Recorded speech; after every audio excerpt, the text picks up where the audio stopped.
Now was Brigham become a second Andrew Johnson in the small beginning and steady progress of his official grandeur. He had served successively as a disciple in the ranks, home missionary, foreign missionary, editor and publisher, apostle, president of the Board of Apostles, president of all Mormondom, civil and ecclesiastical, successor to the great Joseph by the will of heaven, prophet, seer, revelator. There was but one dignity higher which he could aspire to, and he reached out modestly and took that. He proclaimed himself a god. He claims that he is to have a heaven of his own hereafter, and that he will be its god, and his wives and children its goddesses, princes and princesses. Into it all faithful Mormons will be admitted, with their families, and will take rank and consequence according to the number of their wives and children. If a disciple dies before he has had time to accumulate enough wives and children to enable him to be respectable in the next world, any friend can marry a few wives and raise a few children for him after he is dead, and they are duly credited to his account, and his heavenly status advanced accordingly. Let it be borne in mind that the majority of the Mormons have always been ignorant, simple, of an inferior order of intellect, unacquainted with the world and its ways. And let it be borne in mind that the wives of these Mormons are necessarily after the same pattern, and their children likely to be fit representatives of such a conjunction. And then let it be remembered that for 40 years these creatures have been driven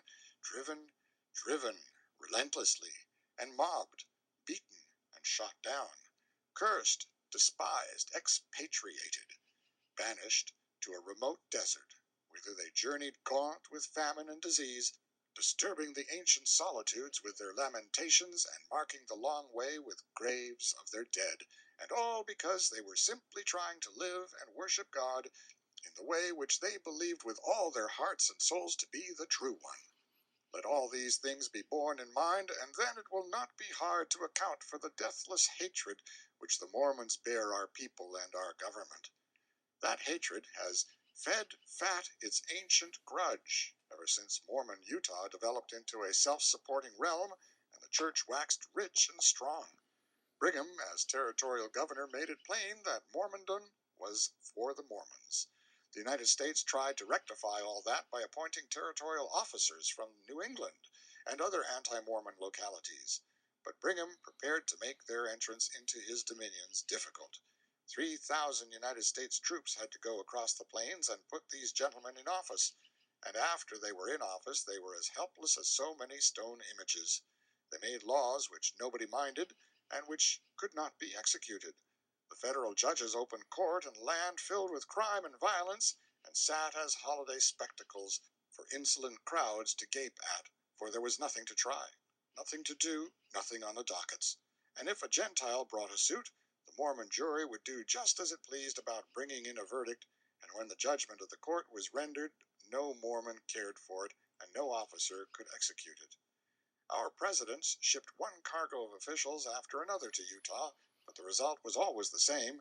They sat in a blight for a while, they fairly feasted on scowls and insults day by day, they saw every attempt to do their official duties find its reward in darker and darker looks, and in secret threats and warnings of a more and more dismal nature, and at last they either succumbed and became despised tools and toys of the Mormons, or got scared and discomforted beyond all endurance and left the territory. If a brave officer kept on courageously till his pluck was proven, some pliant Buchanan or Pierce would remove him and appoint a stick in his place. In 1857, General Harney came very near being appointed governor of Utah, and so it came very near being Harney governor and Cradlebow judge. Two men who never had any idea of fear further than the sort of murky comprehension of it which they were enabled to gather from the dictionary.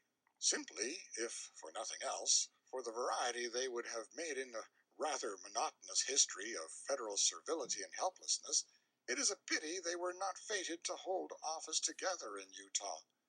Up to the date of our visit to Utah, such had been the territorial record. The territorial government established there had been a hopeless failure, and Brigham Young was the only real power in the land. He was an absolute monarch, a monarch who defied our president.